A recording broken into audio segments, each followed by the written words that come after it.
جس معجزے کا ذکر آج میں کرنے جا رہا ہوں وہ ایسا معجزہ ہے جو آپ صلی اللہ علیہ وآلہ وسلم سے قبل کسی نبی کو عطا نہ ہوا، اور وہ معجزہ شق القمر کا ہے، چاند کو دو ٹکڑے کر دینا۔ چاند کو دو ٹکڑے کر دینے والا معجزہ ایک ایسا واقعہ تھا جس نے پورے عالم عرب کو ششدر اور حیران کر کے رکھ دیا تھا۔ سرکار دو عالم صلی اللہ علیہ وآلہ وسلم اللہ تعالیٰ کے آخری نبی ہیں۔ اس دنیا میں آپ صلی اللہ علیہ وآلہ وسلم کو آخری نبی بنا کر بھیجا گیا۔ اللہ کریم نے جس طرح دیگر انبیاء کرام کو مختلف معجزات عطا فرمائے، اسی طرح سرکار دو عالم صلی اللہ علیہ وآلہ وسلم کی ذات کو سراپا معجزہ بنا کر دنیا میں بھیجا۔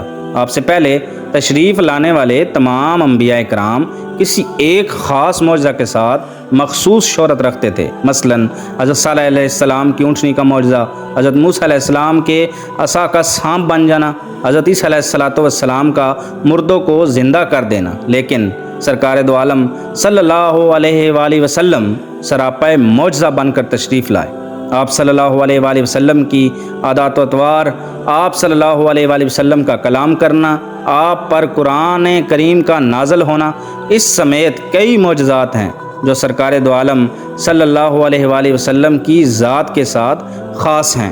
اگر یہ کہا جائے تو بے جا نہ ہوگا کہ تمام انبیاء کے معجزات کو سرکار دو عالم صلی اللہ علیہ وآلہ وسلم کی ذات میں جمع کر دیا گیا۔ لیکن جس معجزے کا آج میں ذکر کرنے جا رہا ہوں وہ ایسا معجزہ ہے جو آپ صلی اللہ علیہ وآلہ وسلم سے قبل کسی نبی کو عطا نہ ہوا، اور اس کی اہمیت اس لحاظ سے مسلم ہو گئی کہ اس معجزہ کی تصدیق کے لیے خصوصی طور پر اللہ کریم نے سورۃ قمر کی آیات طیبات نمبر 1 سے لے کر 3 نازل فرمائیں، جس میں اللہ کریم نے ارشاد فرمایا، ترجمہ: قیامت قریب آ گئی ہے اور چاند شق ہو گیا، اور اگر وہ کوئی نشانی دیکھتے ہیں تو منہ پھیر لیتے ہیں اور کہنے لگتے ہیں یہ بڑا زبردست جادو ہے۔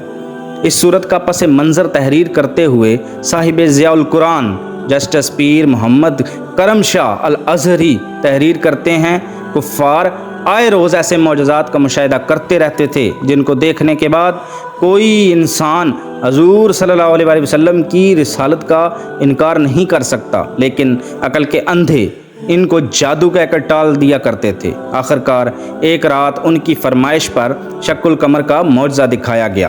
مکہ کے سارے باشندے مینا کے کھلے میدان میں حاضر تھے۔ آسمان پر چاند چمک رہا تھا۔ سرور کائنات صلی اللہ علیہ وآلہ وسلم نے انگلی کا اشارہ کیا۔ اشارہ کرنے کی دیر تھی کہ چاند کا کرہ 2 ٹکڑے ہو گیا۔ دیکھنے والوں کو یوں محسوس ہوا کہ اس کا ایک حصہ پہاڑ کے اس طرف اور دوسری طرف چلا گیا، اور پھر وہ آنن فانن جڑ گیا۔ کفار یہ دیکھ کر تصویر حیرت بن گئے۔ ان کے پاس حضور صلی اللہ علیہ وآلہ وسلم کی رسالت کے انکار کا کوئی عذر باقی تو نہ رہا، لیکن ابو جہل بولا کہ بڑا زبردست جادوگر ہے، اس کا جادو آسمان پر بھی اثر کرتا ہے۔ بعض لوگوں نے شق القمر کی ان آیات طیبات کو قیامت کے وقوع ساتھ جوڑنے کی کوشش کی۔ انہوں نے اس کی تشریح تفسیر میں یہ بیان کیا کہ دراصل یہ قیامت میں پیش آنے والے واقعہ ہے جس کی طرف قرآن کریم کی آیات میں اشارہ کیا گیا ہے، لیکن کثیر احادیث ثابت کرتی ہیں کہ یہ شق القمر کا واقعہ حضور صلی اللہ علیہ وآلہ وسلم کی حیات طیبہ میں ہوا۔ تفسیر ضیاء القرآن میں یہ بتایا گیا ہے کہ یہ واقعہ ہجرت سے 5 سال پہلے وقوع پذیر ہوا، اور پھر اپنی اس بات کی تصدیق میں کثیر احادیث طیبہ بھی ذکر فرمائیں۔